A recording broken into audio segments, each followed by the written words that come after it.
মুড়ির বড়া তো আপনারা অনেক খেয়েছেন, আর আমি মুড়ি দিয়ে অনেক রকম রেসিপিও বানিয়েছি। কিন্তু আজকে বড়া আর মুড়ি কম্বিনেশন করে যেটা বানিয়েছি তার নাম হচ্ছে মুড়ির বড়া। আর আপনারা এই মুড়ির বড়া খুবই সহজে ঘরে বানিয়ে নিতে পারবেন, আর ছোট থেকে বড় সকলেরই এটা খেয়ে খুবই পছন্দ হবে। হ্যালো এভরিওয়ান, আমি অর্পিতা, ফ্লেভার উইথ অর্পিতার চ্যানেলে আপনাদের অনেক অনেক স্বাগত। সবার প্রথমে এই রেসিপিটা বানানোর জন্য এখানে আমি এই ছোট বাটি মাপ করে নিয়ে নিচ্ছি 2 বাটি মুড়ি। কিন্তু আপনাদের যতটা মুড়ি দরকার সেই হিসাবে আপনারা মুড়িটা কম বেশি করে নিতে পারেন। আর মুড়ি দেবার পরে আমরা এখন কি করব, এই মুড়ির মধ্যে দিয়ে দেবো কিছুটা পরিমাণে জল। আর জল দেবার পরে মুড়িটাকে আমরা 2 থেকে 3 বার ভালো করে জল দিয়ে ধুয়ে নেব। এতে কি হবে, মুড়ির মধ্যে যতটা ডাস্ট থাকবে সেটা ভালো মতো ক্লিন হয়ে যাবে। আপনারা চাইলে প্রথমে এটাকে কোনো চালনি বা স্ট্রেনারে করে এটাকে চেলে তারপরে এটাকে ধুয়ে নিতে পারেন। আর আমি 2 থেকে 3 বার পরিষ্কার জল দিয়ে মুড়িটাকে ভালো করে ধুয়ে নিয়েছি। আর এখন আমি একটা বড় মিক্সিং বাউল নিয়েছি, আর তার উপরে এরমভাবে স্ট্রেনার রেখে আমরা যে মুড়ির জলটা ছিল সেটাকে পুরো স্ট্রেন করে নেব, যাতে মুড়ির যে ডাস্ট জলটা আছে সেটা যেন বেরিয়ে যায়। আর এতে মুড়ির মধ্যে যে এক্সট্রা জলটা থাকবে সেটাও বেরিয়ে যাবে। আর এই দেখুন মুড়িটা ধুয়ে নেওয়ার পরে মুড়িটা এখানে আমাদের কতটা সফট মতো হয়ে গেছে। আর মুড়িটাকে এইভাবে হাত দিয়ে একটু ম্যাশ করলে মুড়িটা ম্যাশ হয়ে যাচ্ছে। আর দেখতেই পাচ্ছেন বন্ধুরা কতটা নোংরা অপরিষ্কার জল আমাদের মুড়ি থেকে বেরিয়েছে। আর এখন আমরা ওই মুড়িটাকে সেম বাটিতেই ট্রান্সফার করে নেব। এখন আমরা একটা পেঁয়াজকে ছোট ছোট টুকরো করে এর মধ্যে দিয়ে দেবো। আর পেঁয়াজ দিলে এই রেসিপির টেস্টটা খুবই সুন্দর আসে। আর তার সাথে ঝালের জন্য এখানে আমি 3-4টে কাঁচা লঙ্কাকে ছোট ছোট কুচিয়ে দিয়ে দিচ্ছি। আর আপনারা যদি ছোট বাচ্চাদের জন্য করে থাকেন তাহলে লঙ্কাটাও স্কিপ করতে পারেন। আর তার সাথে কিছুটা ধনেপাতা কুচি এর মধ্যে অ্যাড করে দিয়ে দিলাম। আর এখন এখানে আমি নিয়ে নিয়েছি 5-6 আঁকা মতো রসুন আর আধা ইঞ্চি মতো আদার টুকরো। আর এটাকে আমি এখানে গ্রেট করে দিয়ে দেবো। আর এই অল্প পরিমাণ আদা রসুন বাটা অসুবিধা, তাই জন্য আমি এখানে এটাকে গ্রেট করে দিয়ে দিলাম। এবার এর মধ্যে দিয়ে দিলাম আমি 1/2 চামচ মতো নুন, বা স্বাদ অনুযায়ী নুন দেবেন। আর মুড়ির মধ্যেও অল্প পরিমাণ নুন থাকে, তাই নুনটা একটু কম দেবেন। আর কালারের জন্য এখানে 1 থেকে 2 পিঞ্চ মতো দিয়ে দেবো হলুদ গুঁড়ো। আর 1/2 চামচ মতো দিয়ে দেবো আমি কাশ্মীরি লঙ্কা পাউডার, এটা একটুও ঝাল না। আর এবার এর মধ্যে আমি দিয়ে দিচ্ছি 1/2 চামচ মতো গরম মশলা, আর তার সাথে দিয়ে দিচ্ছি এখানে আমি 1/2 চামচ মতো চাট মশলা। আর এই জলখাবারটাকে আরও কুরকুরে আর মুচমুচে বানানোর জন্য এখানে আমি অ্যাড করে দিচ্ছি 2 থেকে 3 চামচ মতো চালের গুঁড়ো বা চালের আটা।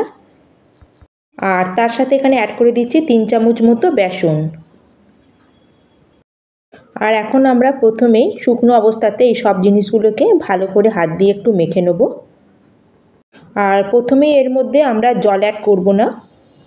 শুকনো অবস্থায় এরকম মেখে নিলে কি হবে, মুড়ির মধ্যে যে হালকা হালকা জল থাকবে তাতে চালের আটা আর বেসনটা মুড়ির সাথে লেগে যাবে।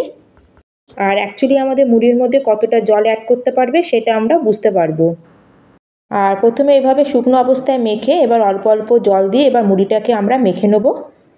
কিন্তু যদি আমরা প্রথমে বেশি জল দিয়ে দিই তাহলে কিন্তু আমাদের ব্যাটারটা একদম নরম হয়ে যাবে। আর সামান্য একটু জল দিয়ে এটাকে আমাদের মেখে নিতে হবে। আর এটাকে বেশি শুকনোও করবেন না, আবার বেশি এটা একটু বেশি জল জল মতো বা একটু পাতলা হয়ে যাবে সেটাও করবেন না। আর এটা আমাদের শুকনো শুকনো আর একটু টাইট মতোই ডোটা বানিয়ে নিতে হবে। আর এখানে দেখুন মুড়িগুলোকে শেপ দিলে মুড়িগুলো আমার শেপ হয়ে যাচ্ছে, এটা বেশি কিন্তু ড্রাই না। আর এখানে মুড়িগুলো কিন্তু একটু গোটা গোটা মতো থাকবে। এটাকে হাতের মধ্যে রেখে একটু এরমভাবে একটু গোল করে নেব। আর এরমভাবে একটু গোল করার পরে এটাকে হাত দিয়ে প্রেস করে এটাকে একটু ফ্ল্যাট মতো করে দেবো। যেরকম আমরা বড়া খাই ঠিক সেরকম করে ফ্ল্যাট করে এটা একটা বড়ার মতো শেপ তৈরি করে দেবো। আর সাইডগুলোকে এরকম হালকা হালকা একটু প্রেস করে এটাকে সমান করে নেব। আর দেখতে পাচ্ছেন বন্ধুরা কত সুন্দর আমাদের মুড়ির বড়া একদম রেডি হয়ে গেছে। খালি এটাকে এখন ভাজা বাকি আছে। আর ঠিক সেম প্রসেসে আমি আরেকটা বড়া আপনাদের বানিয়ে দেখাচ্ছি, দেখুন। আর এটাকে বানানো কতটা সহজ। আর বেশি পরিশ্রমও করতে হবে না, আর খুব কম সময় আপনারা এই জলখাবারটা বানিয়ে রেডি করে নিতে পারবেন। আর এই ঠিক সেম প্রসেসে আমি কিছু মুড়ির বড়া বানিয়ে শেপ দিয়ে নিয়েছি, বা বলতে পারেন যে আমি বড়ার মতো এরকম শেপ তৈরি করে নিয়েছি। এখন কি করব, এখন এগুলোকে আমরা ফ্রাই করব। আর বন্ধুরা, আজকে যদি আমার এই রেসিপি আপনাদের একটু ভালো লেগে থাকে তাহলে প্লিজ একটা লাইক শেয়ার, আর চ্যানেলে নতুন থাকলে চ্যানেলটিকে সাবস্ক্রাইব করতে একটু ভুলবেন না। আর এখন একটা গ্যাসে আমরা এগুলোকে ফ্রাই করার জন্য একটা প্যান বসিয়ে নিয়েছি। আর প্যানকে প্রথমে আমরা হাই ফ্লেমে ভালো মতো গরম করে নেব। আর এখানে বেশি তেল দেওয়ার দরকার নেই, মাত্র বড় চামচে 3 থেকে 4 চামচ তেল দিলেই হবে। আর তাতেই দেখবেন আমাদের জলখাবারগুলো খুব ভালো মতো রেডি হয়ে যাবে। আর তেলটা ভালো মতো গরম হয়ে গেলে আমাদের বানিয়ে রাখা জলখাবারগুলোকে এক এক করে আমরা দিয়ে দেবো। আর আপনারা যদি বড় প্যান নিয়ে থাকেন তাহলে একসাথে সবগুলোকে দিয়ে দিতে পারবেন। আর ছোট প্যান বা কড়াই নিয়ে থাকেন তাহলে দুবার করে আপনাদের এগুলোকে ফ্রাই করে নিতে হবে। আর এখানে আমি এক এক করে সব জলখাবারগুলোকে দিয়ে দিয়েছি। আর গ্যাসের ফ্লেমগুলোকে এই সময় আমাদের মিডিয়ামেই রাখতে হবে। আর যখন আমাদের মিডিয়াম ফ্লেমে জলখাবারগুলো একদিকে গোল্ডেন কালার হয়ে যাবে, তারপরে গিয়ে আমরা জলখাবারগুলোকে উল্টে নেব। কিন্তু হাই ফ্লেম করে যদি আমরা জলখাবারগুলোকে ভেজে নিই তাহলে কিন্তু বড়াগুলো উপর থেকে কিন্তু গোল্ডেন হয়ে যাবে, কিন্তু ভেতর থেকে কাঁচা থেকে যাবে। তাই এটা মিডিয়াম ফ্লেমে আমাদের কুক করে নিতে হবে। আর এই দেখুন বন্ধুরা, আমাদের জলখাবারগুলো এক সাইডটা বেশ সুন্দর গোল্ডেন কালার হয়ে ভাজা হয়ে গেছে। আর বড়াগুলোকে উল্টে দিয়ে আমি আরেক সাইডটাও ভালো করে গোল্ডেন কালার করে ভেজে নেব। আর এখানে আমি অল্প তেল দিয়ে জলখাবারগুলোকে ফ্রাই করে নিচ্ছি। আপনারা চাইলে এটাকে বেশি তেল দিয়ে এটাকে ডিপ ফ্রাই করে নিতে পারেন। আর এই দেখুন বন্ধুরা, আমি বড়াগুলোকে প্রায় 2 থেকে 3 মিনিট গ্যাসের ফ্লেমটাকে মিডিয়ামে করে এপিট ওপিট করে গোল্ডেন কালার হওয়া পর্যন্ত ভেজে নিয়েছি। আর এগুলো আমার ফ্রাই হয়ে গেছে।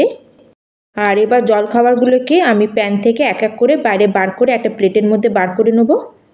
আর এগুলো বানাতে বেশি সময় লাগে না, মাত্র 10 থেকে 15 মিনিটের মধ্যে আপনারা এই জলখাবারগুলো বানিয়ে রেডি করে নিতে পারবেন।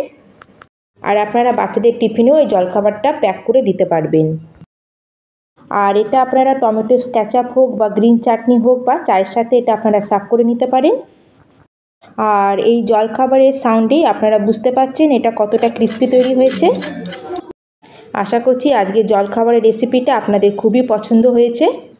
আর যদি রেসিপিটা একটুও ভালো লেগে থাকে তাহলে চ্যানেলকে লাইক শেয়ার আর সাবস্ক্রাইব করতে একটুও ভুলবেন না। তাহলে আজকের মতো আমি এখানেই শেষ করলাম। ধন্যবাদ।